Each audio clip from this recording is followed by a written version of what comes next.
languages. Now then, we can expect the same precision from our commentary team for the second session ahead of the Monza Italian Grand Prix this coming Sunday. Let's rejoin Ben Edwards and John Watson. Thank you very much, Matt. Yes, that was fantastic, wasn't it? Hearing from the likes of Phil Hill and Gonzalez and Juan Manuel Fangio as well.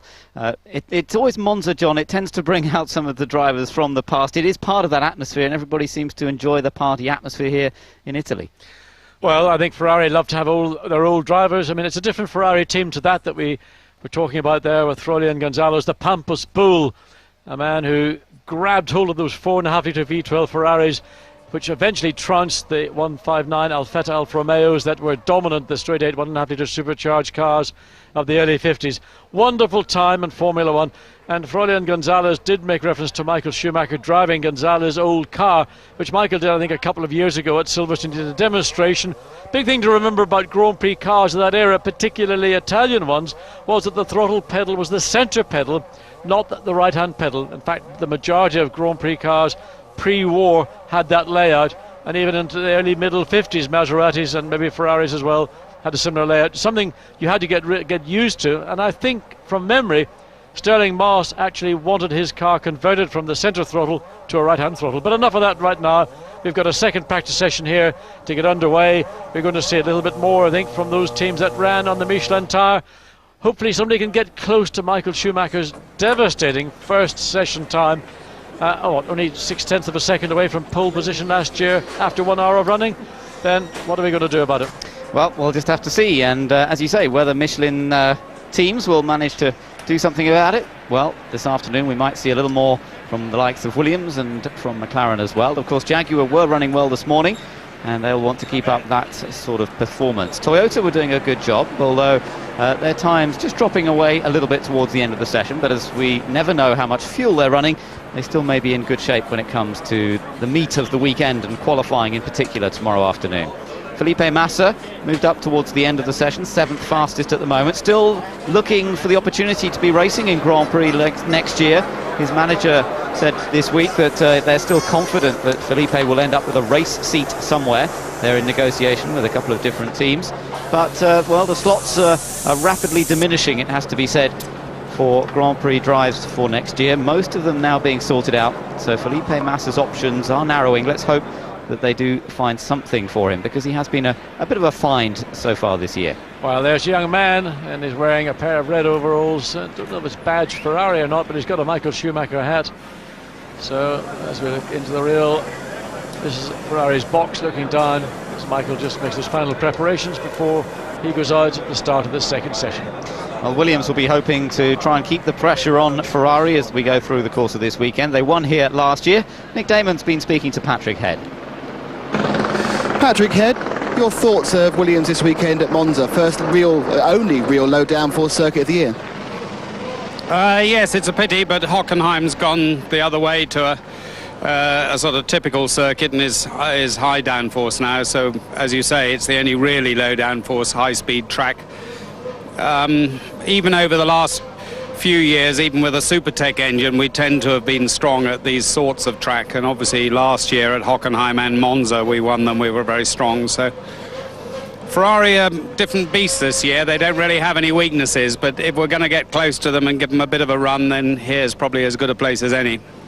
Why do you think it is that teams have these tracks where they go well at and other tracks where they don't go so well at? What happens there?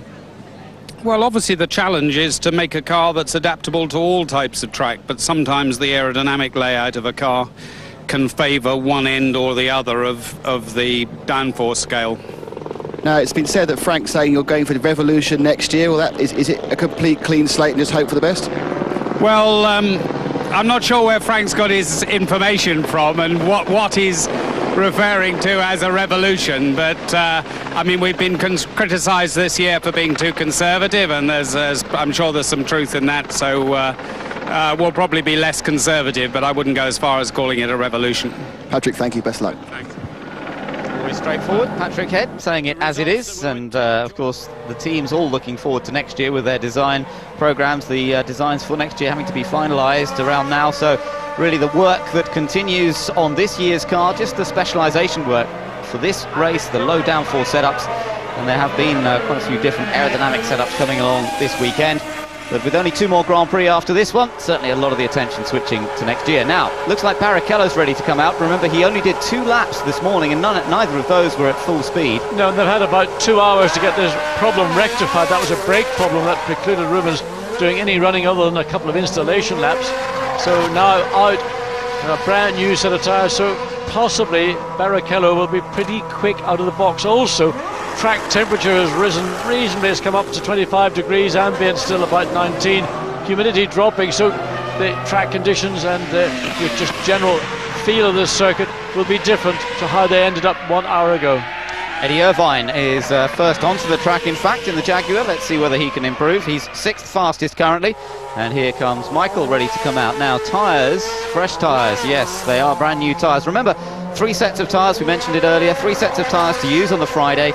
2 of one compound, 1 set of the option compound. And they will run all 3 sets throughout the day to then hopefully come up with a choice. They don't always decide on the Friday which tyre compound they will run on the race weekend, but often the decision is made by the end of today. Yes, and there may be a very obvious differential between the tyre in terms of not just lap time, but it's the drop off in speed. We've seen that maybe with Michelin, where they've gone a little bit softer to get good qualifying grid positions, but then paying the penalty come the race where they cannot sustain. In other words, a drop off in performances greater than that of Bridgestone.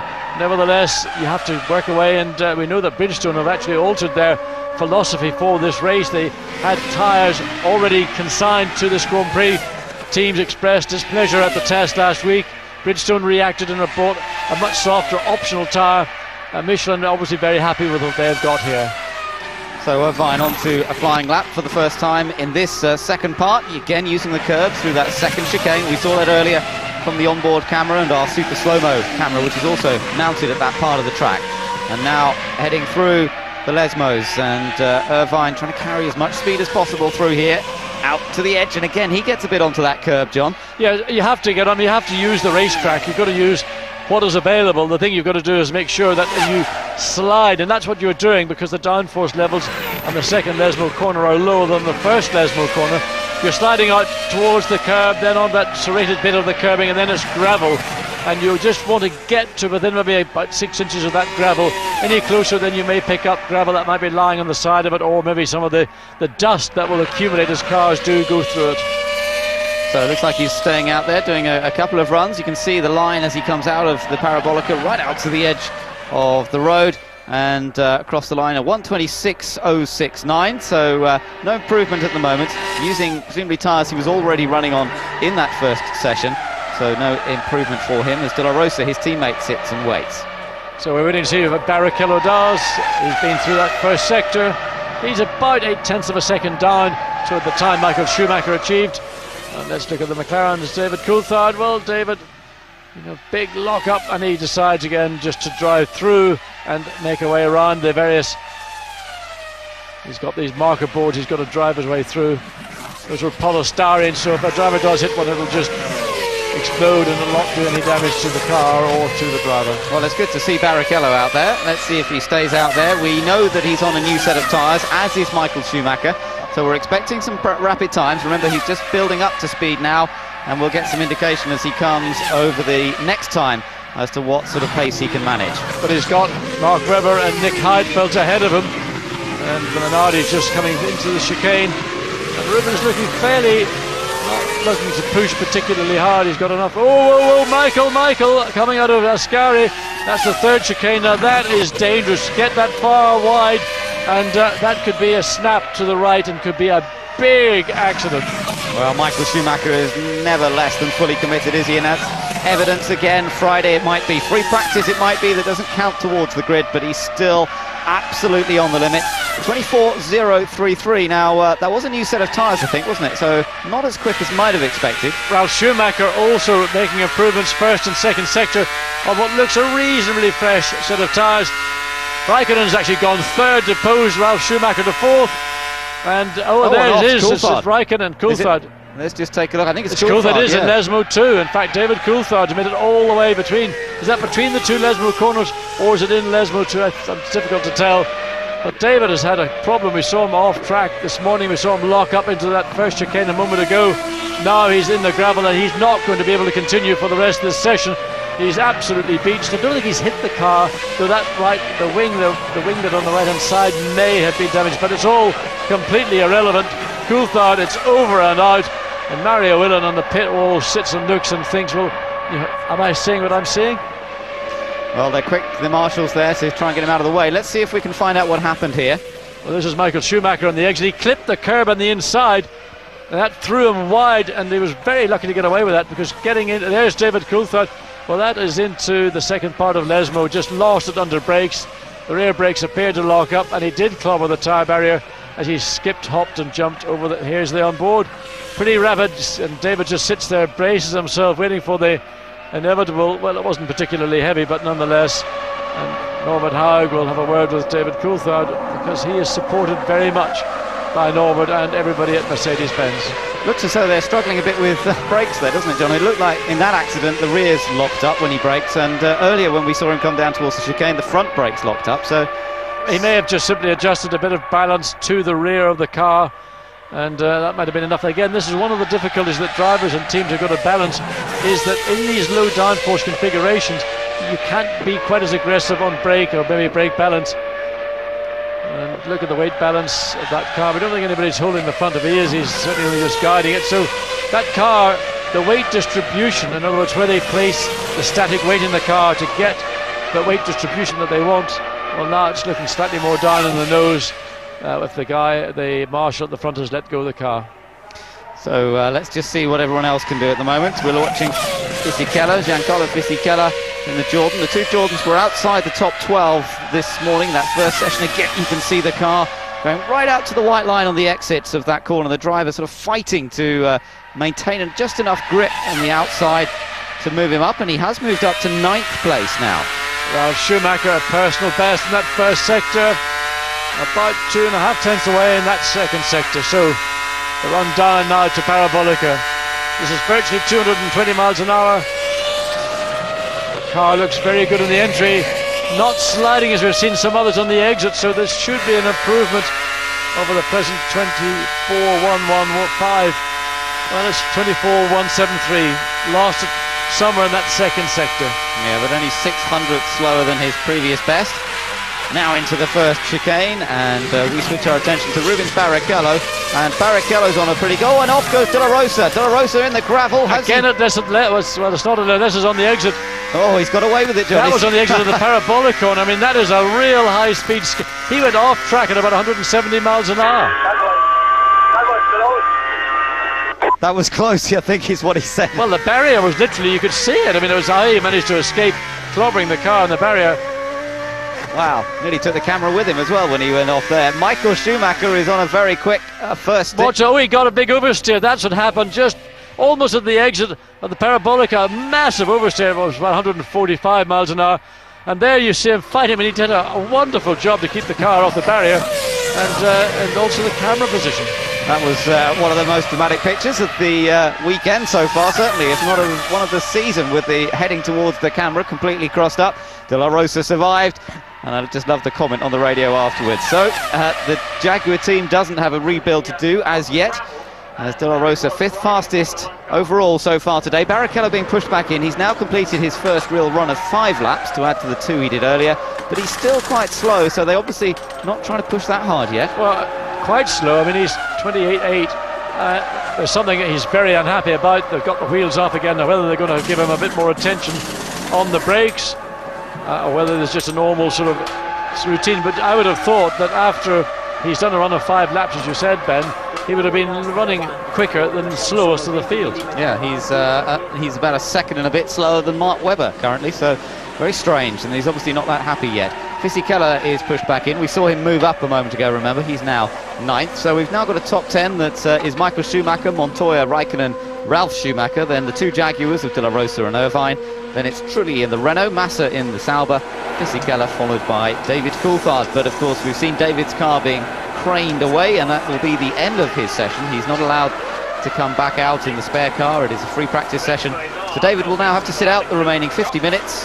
And well, it's disappointing because you lose valuable setup time with an incident like that early on. And running right out to the edge, Felipe Massa, we saw him getting it absolutely sideways on the exit. in the first part of Friday morning running. He still runs right out to the very, very edge of the track. Nasser currently 8th and not showing any improvement in terms of personal best in first or second sector. 24.929 is his time. So let's just see whether what they're doing in terms of their setup work. We've just seen that Ralph had a little bit of an off a moment ago, but no major problems. Got back onto the track again, although that was up at Parabolica again. So interesting that. Maybe it's been a little bit slippery up there. Massa is heading back into the pits as Michael Schumacher continues round, and you can see from again the body language of the car that he's pushing hard. He is pushing very hard indeed, and again, I mean, there's no margin for error. Michael Schumacher is not out just doing a sequence of runs, he's pushing right to the limit. Alan McNish is cruising around. I think McNish may be on his way in. Michael Schumacher's time 11 thousandths of a second away at that second intermediate. He may get a bit of a tow off the back of the Toyota. There's another car, it's a Renault this time. Jarno Trulli it is. It's Trulli who's gone again off. At Lesmo. Yeah, same place that David Coulthard had his problem a little while ago. So did Schumacher pick up any benefit, or was he in fact impeded by McNish on the exit of that third chicane? We will know very shortly. 22.869. It's, well, 5 thousandths. 5 thousandths of a second faster than his previous best. Michael Schumacher continues to show everybody what the pace is here at Monza. 22.864, about 6 tenths away from last year's pole position. Both Renaults are on track at the moment, only just by the looks of things, because we saw Trulli just recovering a moment ago. Jenson Button goes past and stays out there for the moment. And let's take a look at what happened to Jarno Trulli. Well, that's the exit of Lesmo 1. He turns into 2. Looks good in the entry, but a bit of oversteer, and that's what it caused him. I mean, that sudden breakaway. And that's what we saw from Pedro de la Rosa in the parabolic corner, where different speeds, of course. This is much lower speed, much less downforce in the back of the car. But that rear end breakaway is quite rapid. And when it happens, you've got little choice. You're going to go off track. And luckily, you've got gravel there to give you a chance to get away with it. A very important race for the Renault team as they try and maintain that 4-point advantage over Sauber in the constructors' battle. But meanwhile on track, Michael Schumacher's putting in quick times again. Just the normal increase in bite and controllability. Some sort of handling, you said. Some sort of biting. Okay, good. Maybe the wind has changed a little time. A bit of discussion, and this is faster for Michael Schumacher. He goes faster again at 22.680, lap after lap. He seems to be able to pull these times out, and that's not what we're seeing from the other teams. Perhaps one single lap from the other teams, otherwise they're a fair bit slower. Ben, he's on this so hard on this run. This is his third flying lap, and the previous 2 have been improvements. The first of which was a small improvement, the second of which was, well, a 10.5, which is a big improvement at this end of the performance curve. I mean, look at that through that. I mean, it's just awesome, the precision. He's not attacking the curve in the way we've seen others by taking huge chunks of it. He's just trying to straight line it, but just feather the car, feel it through, and get the change of direction from left to right, but he doesn't lose any momentum on the exit. Great to watch, and it's certainly working for him.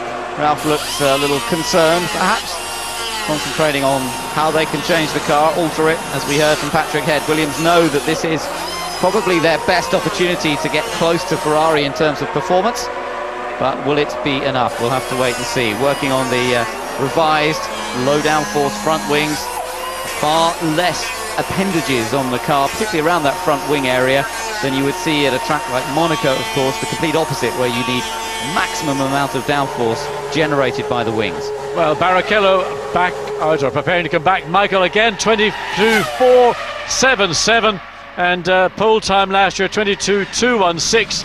So every 3 consecutive laps he's improved. I think he might have backed off on that lap coming down in and through the chicane. Barrichello makes his way down the pit lane, but that is, I tell you, Ben, if I was sitting in the Williams or McLaren pits, I'd be scratching my head.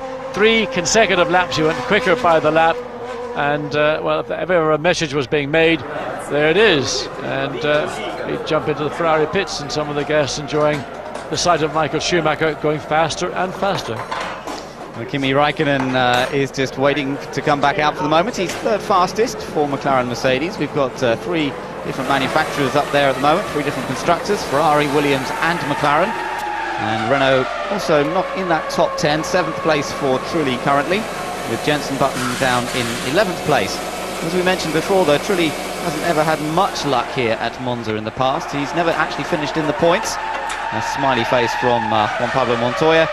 Second fastest currently. 19 laps he's completed, which is interesting because Michael Schumacher's done a good number of laps here today. In fact, Michael, I think, has at this stage done more than anybody. 27 laps completed by the world champion, 19 laps completed by Montoya. It's unusual to see Ferrari putting in quite as many laps during the free practice sessions. I think it's all to do with tyres and all to do with making a point. And that point clearly has been made that Bridgestone and Ferrari are not in a mood to be challenged by Michelin, by either Williams or McLaren. Nick Heidfeld also getting very loose on the exit coming out of second Lesmo. He piles past Rubens Barrichello, who's just on an out lap. It's been a very difficult day for the Brazilian, having wasted or lost that 1 hour this morning. Heidfeld out of the final chicane, on the run now down to parabolic. Let's just watch and listen here.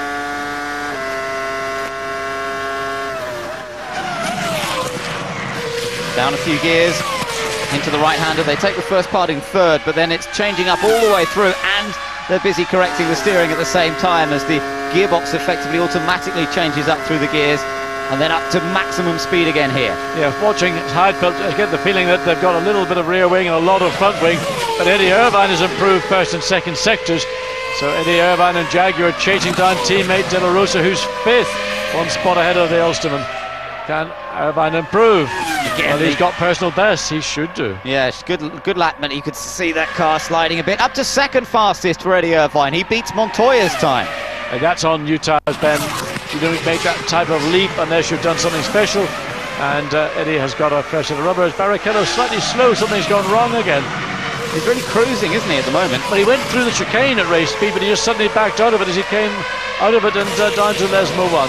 Very unusual to see one of the Ferraris having quite as much bother as Rubens Barrichello appears to be having here today. Michael Schumacher has completed more laps than anyone, and Barrichello less laps than anybody else, and he's still slowest car that has been out there today. Well, he's got Nick Heidfeld ahead of him, but I mean, I can't see that being any particular reason why he should have backed off as he did. I mean, Heidfeld wasn't going to come into play in reality. Now he's picking up the pace once again as he comes out of that final chicane. Looks to pick up the draft if he can off Heidfeld, but Heidfeld's so far ahead, it's of no effect. The lap in a way, John, starts out of that final chicane, doesn't it? Because you need a decent run down into this corner, Parabolica, to set you up for the next lap. So that Ascari chicane, the exit of that is really where you start a fast lap from. Yes, it's more to do with getting tyre temperature back up again, because it is a long lap, and some of those long straights you can lose some of the tyre temperature if you don't run at speed. So you want to make that progress begin at the exit of the third chicane and then run through Parabolica at racing speed. Just a quick reminder. But in terms of looks, through the 2 Lesmo corners look pretty good to me. Well, they're still working away. There's Villeneuve just coming past him. Jarno Trulli right behind, and Montoya had a good middle sector there, but then of course messed it up just after the second sector checkpoint, if you like, is just before that third chicane. Montoya now comes out, pulls up and alongside and passes Villeneuve as Trulli comes across. So Jarno Trulli, well, 25.4 to get 24.8. Let's watch again. Just too quick, and I mean, he knows it. He didn't want to pull the wheel any harder because that would have maybe resulted in the back end getting away from him. So the one student I could really stand it on his nose, but then he just had this huge. Irvine just struggling still to get the brake balance to his liking, and that seems to be one of the major issues for all of the drivers and teams here today. Let's take a look at Barrichello, and this is more like it. Barrichello's gone second fastest now, and it looks as though he's still pushing quite hard. And the 2 Ferraris, 1-2, this is a bit more as we might have expected, despite Barrichello only having done 11 laps. And just how good, the car looks stunning coming through Lesmo 1, and this is not how to stun. This is well, Mark Webber getting it wrong on that second chicane, drives carefully around those little ramps, maybe sort of call them silent policemen, but nonetheless, and this is actually not at speed, this is a replay. If it was that quick, he'd have been doing about a 14, I think. Absolutely. Well, here's Felipe Massa. We've seen him pushing pretty hard already today, right out towards the edge of the track, and Massa looking to improve slightly on 10th fastest at the moment. across the line, but it's not an improvement, not in terms of position, and indeed not in terms of time there, although this next lap might be a little quicker. Pedro de la Rosa in the Jaguar, being pushed down to 7th place now with a few improvements, but remember his teammate Eddie Irvine currently 3rd fastest. Well, that's the 3rd chicane, that's the high view of it, and that's what a chicane, when racetracks put chicanes in, instead of putting these silly Mickey Mouse stop-go chicanes, that's what they should do. At least they've got 3 decent corners and something that a team and a driver can work with. Let's see whether this brings De La Rosa back up the order a little bit. Still 7th at the moment. I don't think this lap will be anything particular. 24.411, and so that's or 516 rather. Let's just see. Button, yes, has moved up a little bit. He's up to 8th. That's faster than his teammate now. So Jenson Button finding some speed here at Monza through that chicane. That was the first chicane. As you watch Mika Salo exit turn at the exit of the 3rd chicane, now runs down to Parabolica. Mika Salo currently still in 10th place on a 24.877. Has made an improvement in that 2nd sector, so whether he can contain it or maintain it as he comes across the line, well, no, he just stays in 10th place. No great changes on the speed trap figures, by the way. Still David Coulthard with the fastest speed trap figure from earlier on, which we think was probably with a little bit of a toe down that main start-finish straight at just over 220 miles per hour.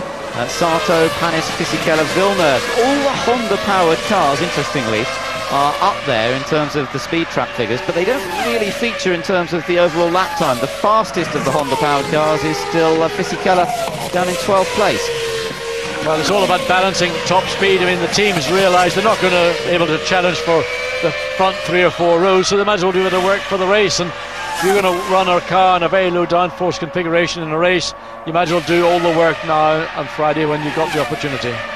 Jenson Button stays 8th fastest at the moment, so Kimi Raikkonen here looking to improve. He's 5th currently. Let's see where this puts him. Up a little closer to the Ferraris, perhaps.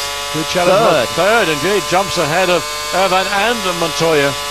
So that is the closest to the Ferraris. He's only 2/10 slower than Barrichello, but of course still nearly a second, or some 8/10 of a second slower than Michael Schumacher. So Jacques Villeneuve out of the Ascari chicane. That's the 3rd chicane.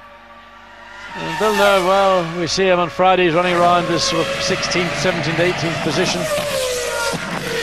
Honda certainly have got an improvement in horsepower. The reliability factor must be worrying. But like Jordan, really, they can only do work for the race. Qualifying is going to be at best in 10th, maybe 12th place. Maybe more realistically down 14th, 15th. Michael Schumacher's going quickly again. We're just looking here at Villeneuve running a little wide, but he got, and we've got one of the Minardi sets, Jung, I think. Alex Jung at the exit of the 3rd chicane. And a very quick part of the circuit to spin. Of course, now yellow lights out. Michael on a flying lap. Bassett, I mean, this could even see a red. This could be a red flag situation because Marshall's in a very dangerous part of the track. Michael slows down, and unless Alex Jung can manage to somehow or other manoeuvre that car, it's a difficult period. He's gone forward a little. Yes, he did. I mean, here we see him when he lost it very early in the exit of the corner. Did a good job in containing it. Did he hit the barrier? Yes, he did. So Alex Jung somehow kept the engine running. Managed, I think, to maybe get the car closer to the barrier to enable the team to get it to safety. And there's no need now for a red flag. I wonder if they've been running his car a little light in view of the fact they need to get him qualified this time. He is about a second faster than his teammate Mark Webber, and I wonder whether they've been working a little bit on qualifying setup, giving him the feel for the car when it's lighter on fuel. But it is all over this session for him with 35 minutes to go. He's having to climb out, and it's the end of the day. Yeah, and all that steam coming off, you see brake smoke and brake heat haze, and the engine, of course, it'll have been running in a static position, which they do not like. They gain heat very quickly indeed. There's not a great volume of liquid in the systems, so that's in a bad place. It's still not going to be easy to move it away. All they can do is get it parallel to the barrier, and hopefully that'll be satisfactory. As Alex Jung on his return after sitting out 2 races finds himself, well, just almost halfway through the second session, once again becoming a spectator. Montoya is just managed to straight line the first chicane a little bit as Michael Schumacher continues round. Just a quick note though, that the time that Michael Schumacher has set, both Minardis are well inside the 107% here today. Both Jung and Webber are within that, with a 122 having been set by Michael Schumacher. A 128 would be the mark, and Webber a 127.4. So at the moment they're well inside the 107%. But it might be a different story tomorrow, of course. Yes, I mean, you will have to think that Ferrari have got a bit more in hand, and I don't know how much more Minardi will have. But they're running just behind, in the case of Alex Young, just behind Heidfeld in 18th place, McNish in 17th place, and Sato in 16th. So once again, this period of yellow flag zone up at the third chicane, everybody having just to take it easy. It's a critical part of the circuit, and while marshals are working, Eddie Irvine up to that point in fact had improved in first and second sector times, but of course mandatorily was required to back off. But information for the team, he'll feel happy with that. It'll be an improvement, no doubt, and when the track is freed up of this yellow zone, then can go back out again and try and see whether they can further improve in a 23.460. In fact, he's had the second fastest time of anybody through that mid-sector, so only Michael Schumacher. Stop traffic. Flags and banners in front of me, but these are definitely more grip, a lot more grip. High speed, put too much understeer with these. That was interesting. Eddie Irvine reflecting on trying the different tyre, the different Michelin tyre. Remember, as we mentioned, they get to try both types of tyre that each tyre company has produced here at Monza, and he's obviously enjoying the extra grip from that other set of tyres. So Michael Schumacher across the line, 0.8 of a second off his best so far, but the yellow flags have been withdrawn now that Alex Young's car's been removed, so everyone can get on with the job of trying to set some quick laps here again. So Alex Young, is he being allowed to get across the track? Well, the marshal is saying the track is clear. No, hold on a second. I mean, that's a very difficult, the cars come into view so quickly here that in reality Alex Young probably is going to have to stay for the rest of the session on the outside side of the circuit. Yeah, he's got to be careful too. He doesn't want to pick up a fine, even if the marshals tell him to move across. He's probably a little wary about that. And Michael Schumacher then, let's just watch, right on board with him a moment. Action control across the line. Well, there's another lap, just 0.3 down on his best so far. Still faster than anybody else has gone here today. And it looks as though this is a sort of pace he can run all day. Yes, and I was just thinking about Ferrari and the development of this 2002 car. Really, it's the sophistication, I think, of the aerodynamics that have really made it such a brilliant car. It's got a powerful engine, it's got great tyres, it's got two stunning drivers, but it's just that consistency. And I mean, the times now spent at wind tunnels, even Ferrari now are looking at even operating, I believe, 2 wind tunnels, not just having 1, but 2. Astonishing level of commitment from the top teams. Takuma Sato here just trying to improve on his current position. He's down in 16th place with the Jordan Honda, a few places behind Fisichella. He's up into 12th position now, and I thought this is the sort of track that might suit Takuma Sato, one of the bravest of the brave, late on the brakes as anybody, but it's a question of whether the whole package is working, and some 3 seconds slower than the Ferrari. As Gary Anderson said, that's got to be their mark. They're on the same tyres as the Ferrari, and the gap there some 3 seconds for Takuma Sato. So there's a little bit of the slow-mo action of Michael Schumacher coming through that second chicane. Up and down pit lane, everybody scratching their heads a little bit, wondering how they're going to match the Ferraris. On board here with Nick Heidfeld. The 2 BAR Hondas, we mentioned that the Honda-powered cars are well up in the speed trap figures. Well, that's certainly the case with both Villeneuve and Panis, but they're down in 14th and 15th places at the moment. Nick Damon has caught up with BAR team principal David Richards. David Richards, very busy weekend at Spa with various engine issues. Have Honda sorted everything out for this weekend? Well, we're still using fundamentally the same engine as we will do for the remainder of the year. Whether we'll push it quite as hard here, I'm not quite so sure. What was the actual problem? I haven't actually discussed the details of it, but I'm sure Honda are on top of the situation. The fact that the next year's engine has no relationship to the one we're running now is sort of something positive. The other question surrounding the team at the moment is when we are going to have the announcement of the second driver, and what's holding that announcement up? No, there's no announcement to be made. Jack has a contract with the team for next year. And he'll definitely drive next year. Yeah, yes, I'm sure he will. I think so. Okay. Yes, but what will he drive? He will definitely...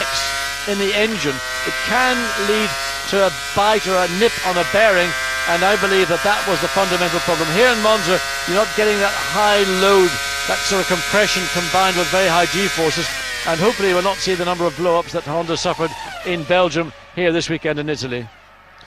Well, let's take a look at Jarno Trulli, just bouncing his way through the curves, through that second chicane.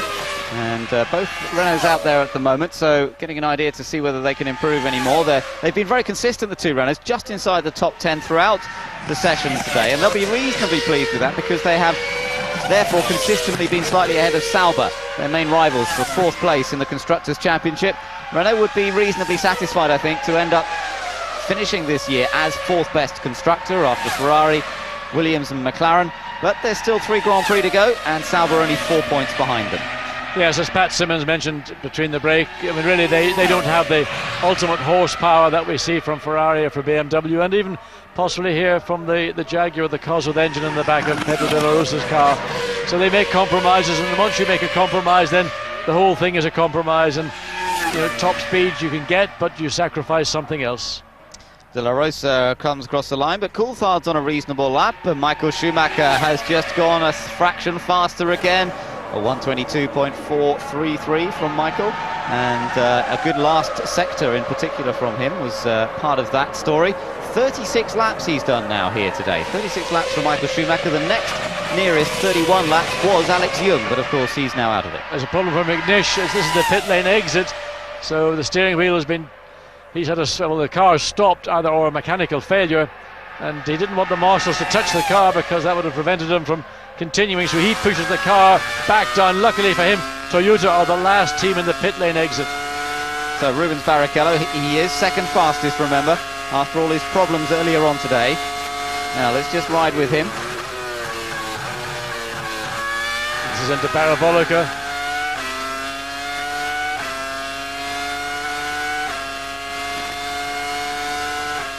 .23.718, so not as quick as he was earlier on today. Sato setting some quick speed trap figures again. In fact, 356 kilometers per hour across the speed trap, 222 miles an hour.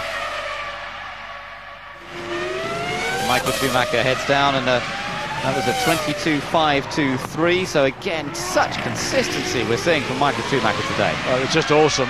Just going back to Takuma Sato, I believe he got a bit of a toe, in fact got a monster toe from Jacques Villeneuve, so much so that he almost overran Villeneuve into that first chicane. What's going on here? Well, I don't know. It's a bit of an argument between, I don't know, Montoya and one of the... Fisichella it was. Yes, it was. That was the third chicane. Now, whether one was on an outlap, let's look and see. Montoya he was on an outlap. Montoya was on an outlap. Fisichella was on a flying lap.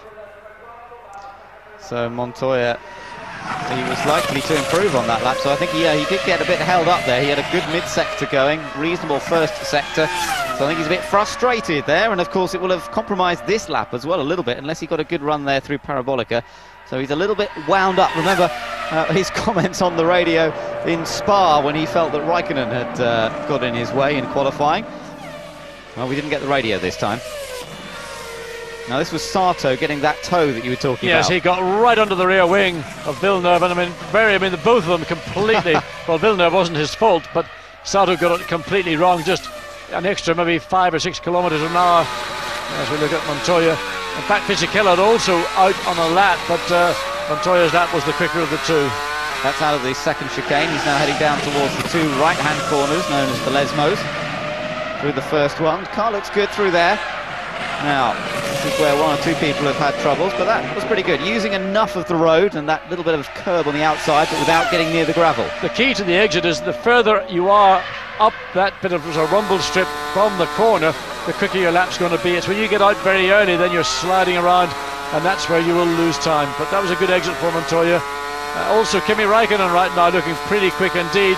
Third quickest and a personal best in that first sector. This is not going to be a major improvement from Montoya. He's just watched him up at the top part of the course and then heading around to complete the lap. Raikkonen, meanwhile, is on a good lap. Barrichello also on a good lap at the moment as we're into the final 23 minutes or so of this session.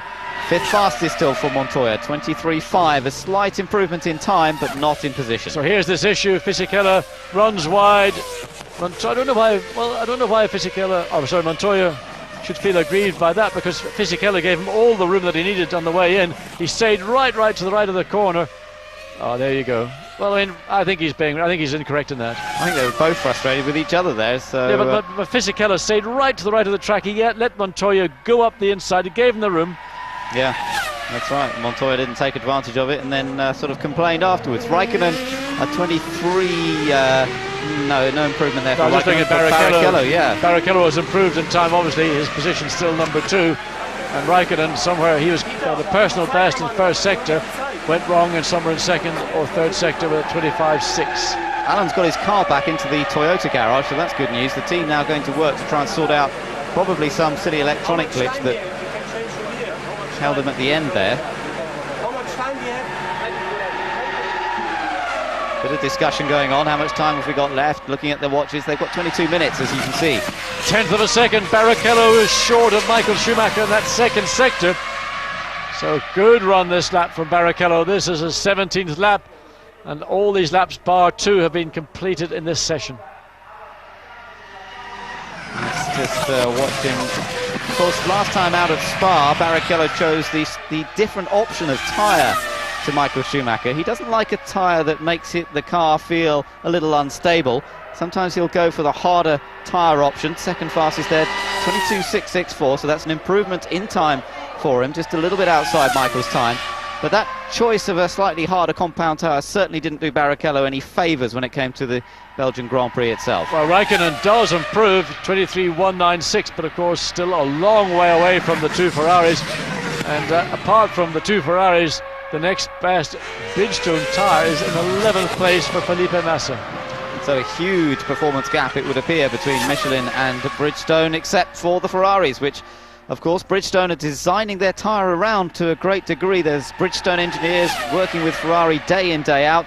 Mika Salo improves. He's gone up to 8th fastest with the Toyota. Yeah, so probably a fairly fresh set of tyres for the Finn. So Toyota on a circuit which, apart from the curbs, should suit them. And there you see the curbs. This is what happens now. If that was the lap and where he improved, then he should maybe think about doing it a bit more often. Yes, it worked for whatever reason. Barrichello is coming around. No great improvements on this lap by the looks of things. Salo's still going quickly on this next lap. And we're just counting the minutes down really now for this second part of the session. Let's just quickly remind you, we've had a couple of cars stop in this session. Alex Young spun coming out of the Ascari chicane. David Coulthard lost it going through into the Lesmos, under braking really, the second Lesmo, and went off into the gravel, so he's had to sit out the rest of the session. He completed 19 laps between the first 1 hour and a few laps in the first part of this second session. Everyone else has been running okay, except Barrichello had his problems earlier, now all cured, and Raikkonen across the line, third fastest. Yes, and again a further improvement down to a 23.016, so 2 consecutive laps from the Finn have also seen an improvement in time, but still, 4/10 of a second behind Barrichello for second, and I don't think there's 4/10 of a second unless he's got one more set of soft tyres to go out and try and see whether he can find it. Mika Salo, no improvement on that lap, 24.4 compared to 24.1 on his previous lap, but he's inside the top 10, he's in 8th place. The Mish car still in the pits, and they're still trying to sort out whatever problem it was that held him at the end of the pit lane before he pushed it back up in. So Michael Schumacher fastest from Barrichello. The 2 Ferraris are dominating things, but Raikkonen's not too far behind. Irvine still showing well for Jaguar. Montoya and Schumacher have rather dropped off the pace in the latter part of this session. There is Pierre Dupasquier, boss of Michelin, concentrating hard. It's been a while, hasn't it, since we've seen a Michelin-tired car come through to take a victory. Monaco, David Coulthard. Well, that does seem a long time ago. Yes, it is, and that was probably one of the highlights of the season so far. For David Coulthard, a magnificent win, and really put himself on the right foot, both within the team, and as easy to write drivers off, it happens so quickly. Poor performances often caused by other factors outside of the driver's control, and the ebb and flow of whether a driver's up for it or not. David did a stunning job in Monaco. So just the one win for Williams this year, the one win for McLaren. And all of the other victories have gone the way of Ferrari. 10 for Michael Schumacher, 2 for Rubens Barrichello. What an incredible season it has been. Mika Salo has popped up to 6th now. Good effort from him. Yes, that's a good performance again, benefiting from whatever Michelin have brought. This softer tyre that was so successful during last week's test. There's the impassive, thin Swede, Norwegian or Dane. He's Swedish actually. I know he is, but I mean, they're all Scandinavians. That's right. But it was interesting there about Salo's time was he did a little run there, didn't he, of several laps together, and the performance was there at the end of the run. Yeah, I think that's very important, but remember the previous lap he had that wide exit out of the third chicane.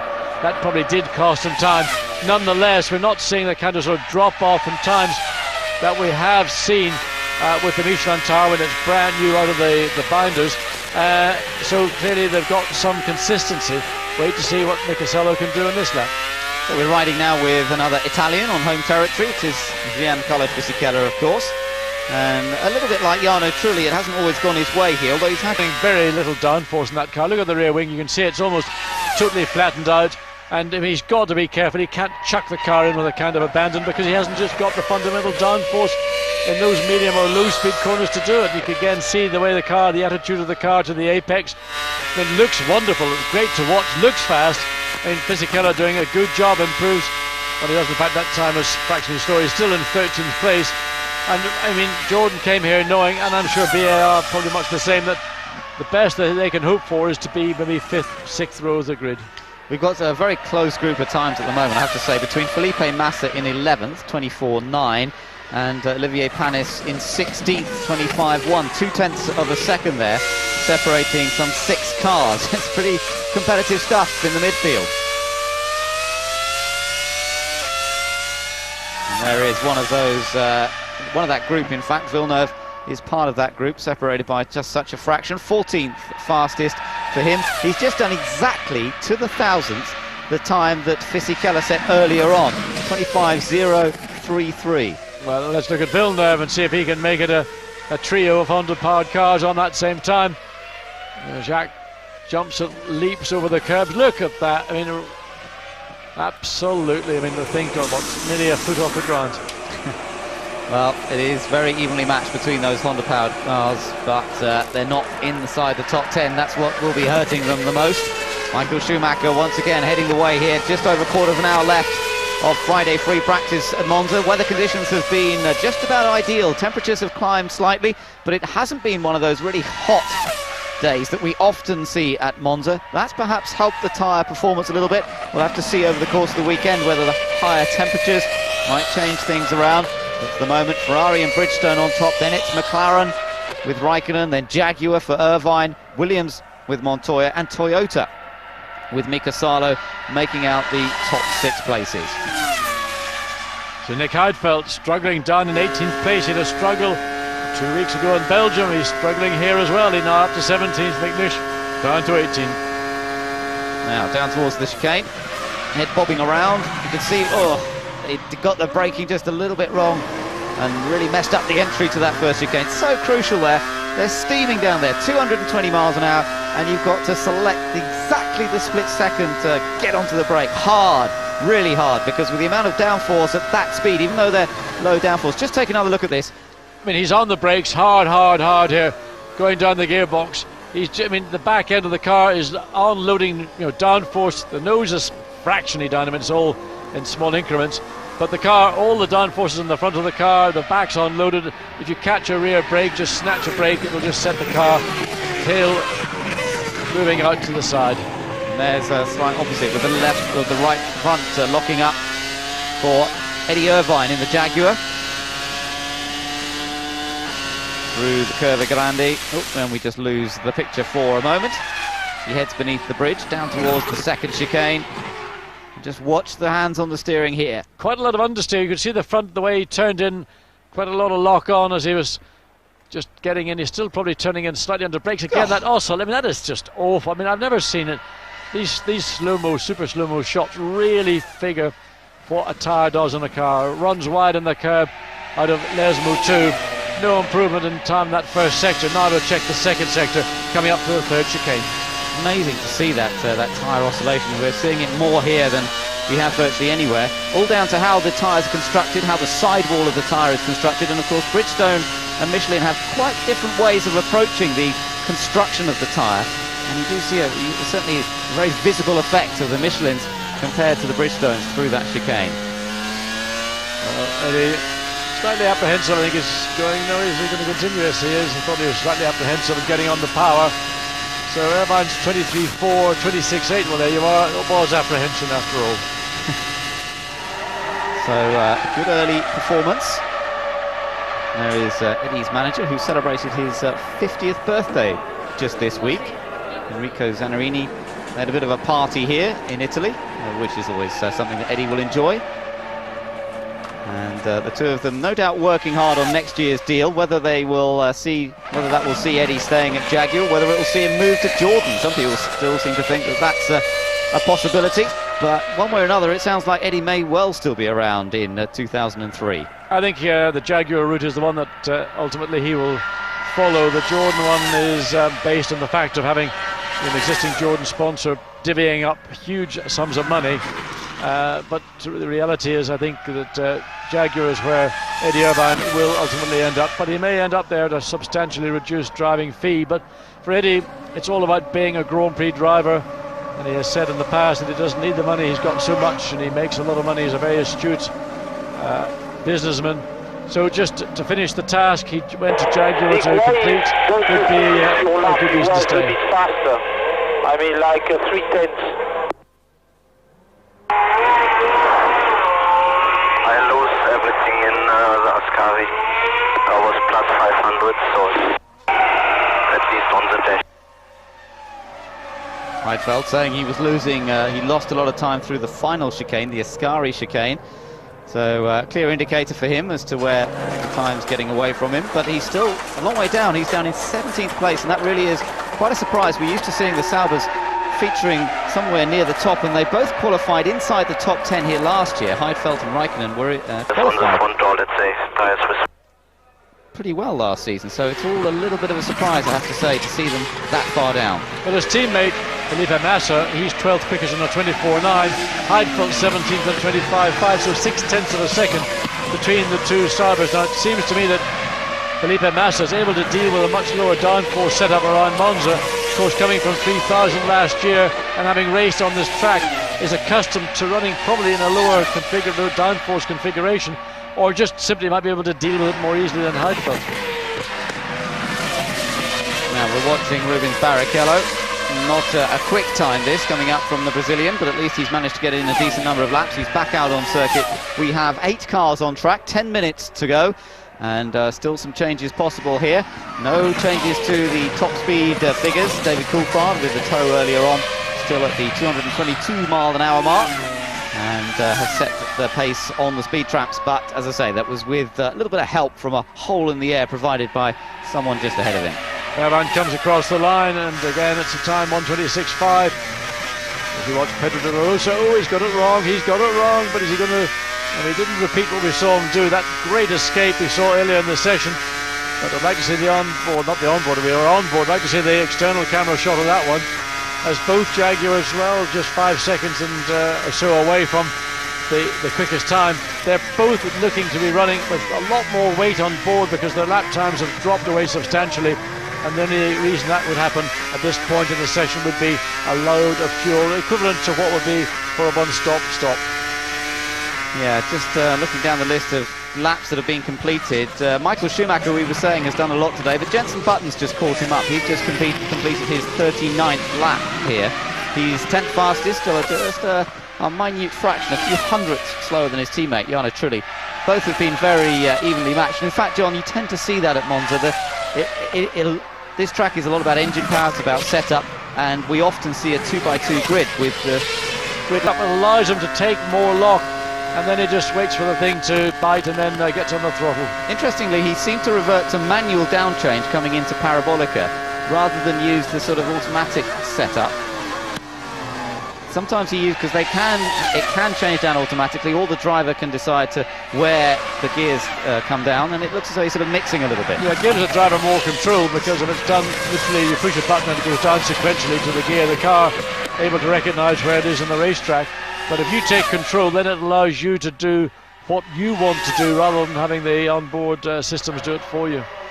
So Barrichello now heading around. A good first sector from him, so he might improve slightly on time here. 22.6 at the moment. He's 2/10 slower than his teammate Michael Schumacher. Is this going to be any closer across? Well, it's almost the same time as he said before, in fact. 22.658, a fraction faster, but it keeps the gap between himself and his teammate much the same.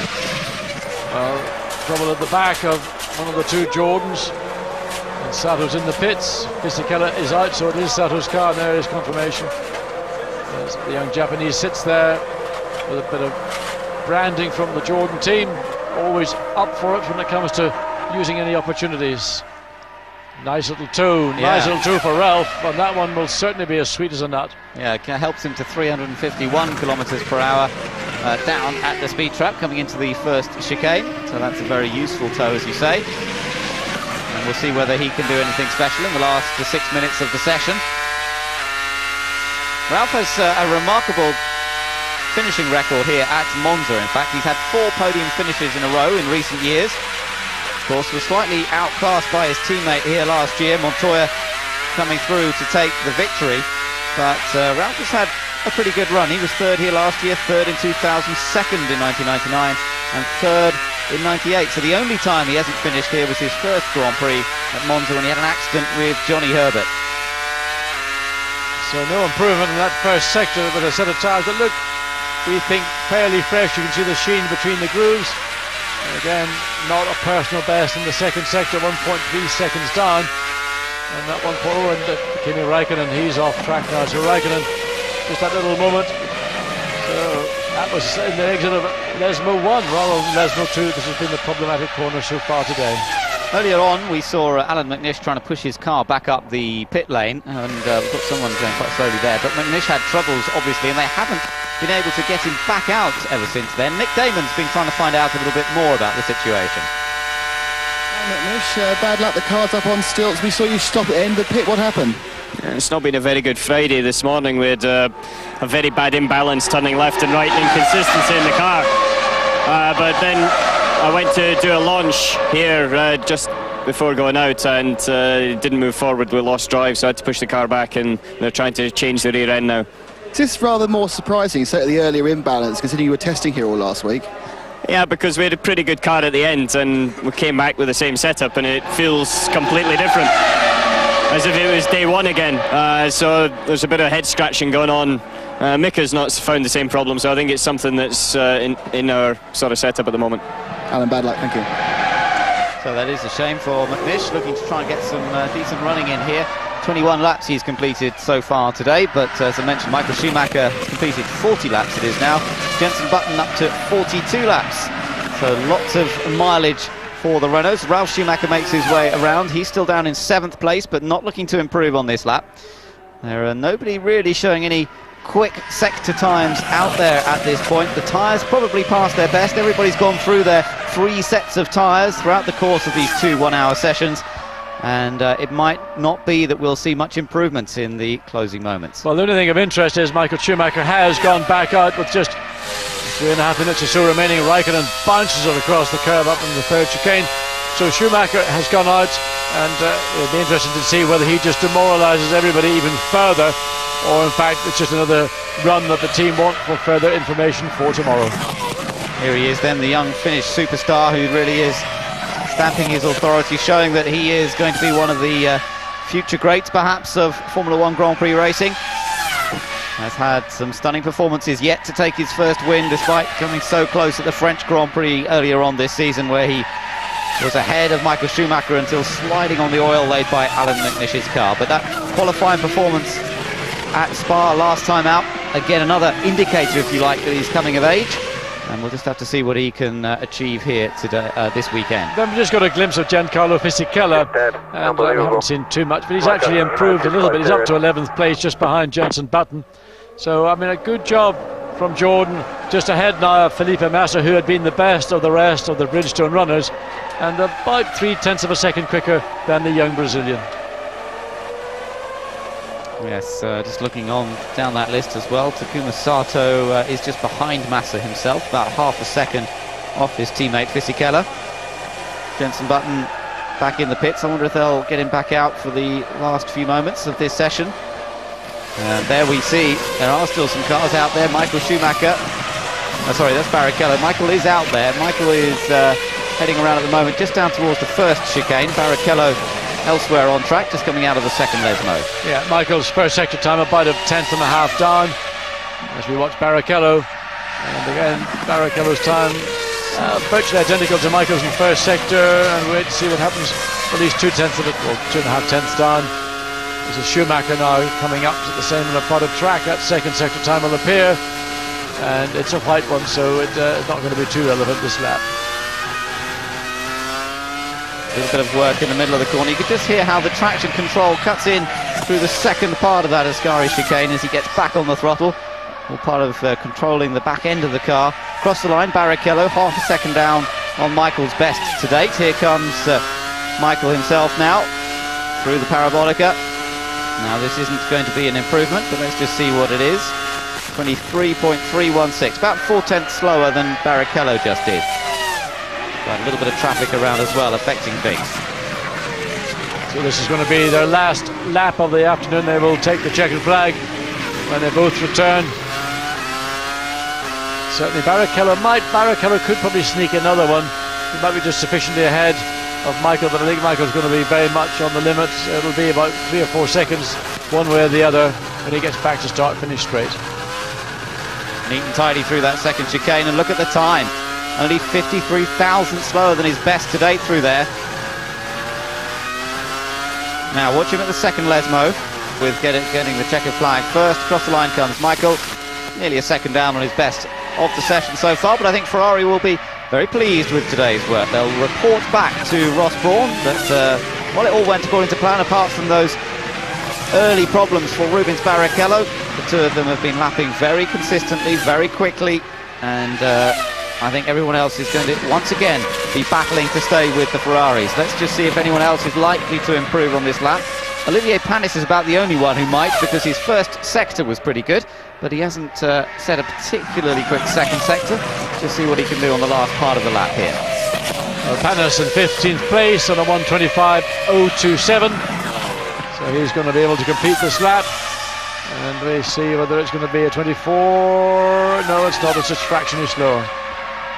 About a tenth of a second slower than his previous best, so he stays down in 15th position. And we still have that very close-knit group of cars. Fisichella on a 24.6, Villeneuve just behind him, then Massa, Sato, Panis. Coulthard is down there, but that's really only because he didn't get to complete all the laps. And then Heidfeld, funnily enough, about half a second off that group then, which is the odd one really. I'm surprised to see that Heidfeld struggling somewhat. And it's interesting, just those tiny little bits of balance that can make the difference. Ben, something interesting, Michael Schumacher on that in-lap gave us the highest speeds at first and second sector, 3:44 and 3:47 respectively. He came in absolutely flat out. Of course, by the time he got to Parabolica, he was on the way into the pits. But nevertheless, on the last lap, Ferrari recording those quickest times and quickest speeds in those two first sectors. Yeah, that was pretty impressive. And once again, they'll have different engines in tomorrow for qualifying, and we reckon more powerful engines as well. So let's just wait and see what the Ferraris can achieve. They've been, I have to say, they've been a joy to watch, those cars, particularly watching Michael in the free practice here today. Let's just watch Raikkonen finish off his session. We'll be heading in, of course. There is Michael Schumacher, and a very effective day's work done by him. 43 laps completed, second only to Jenson Button in terms of number of laps done today. So he's been hard at work behind the wheel, and it's been fantastic to watch. The car as well balanced as ever, as we saw at Spa. And remember, oh, look at this little brake fire perhaps developing here on one of the Renaults.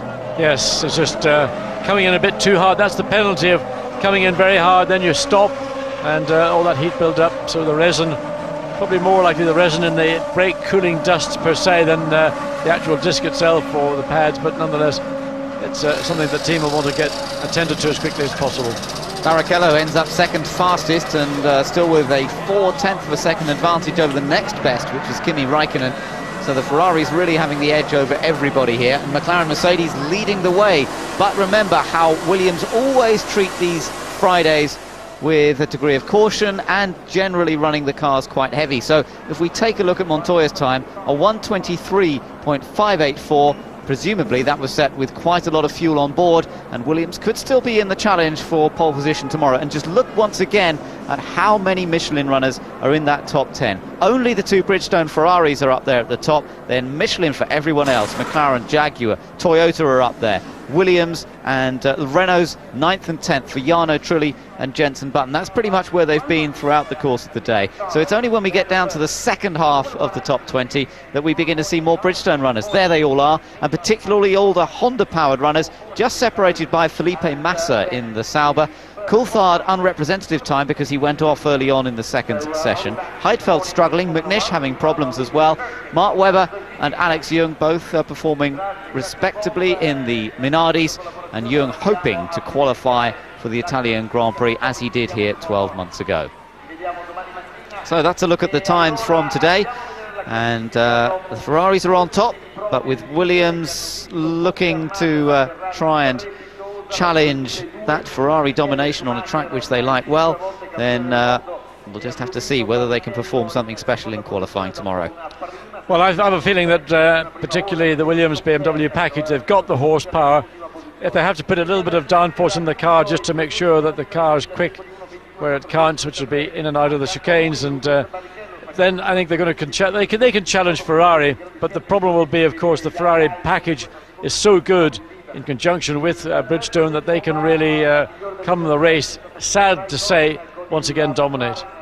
Well, that's the likelihood, but we'll have to wait and see. Now, David Coulthard just helping the marshals get the car picked up and hopefully safely brought back to base. We heard from Eddie Jordan, if you remember, in Spa about the damage that can be done inadvertently by the marshals, who do their best, I'm sure, but it can be quite a risky operation trying to get these cars back safely.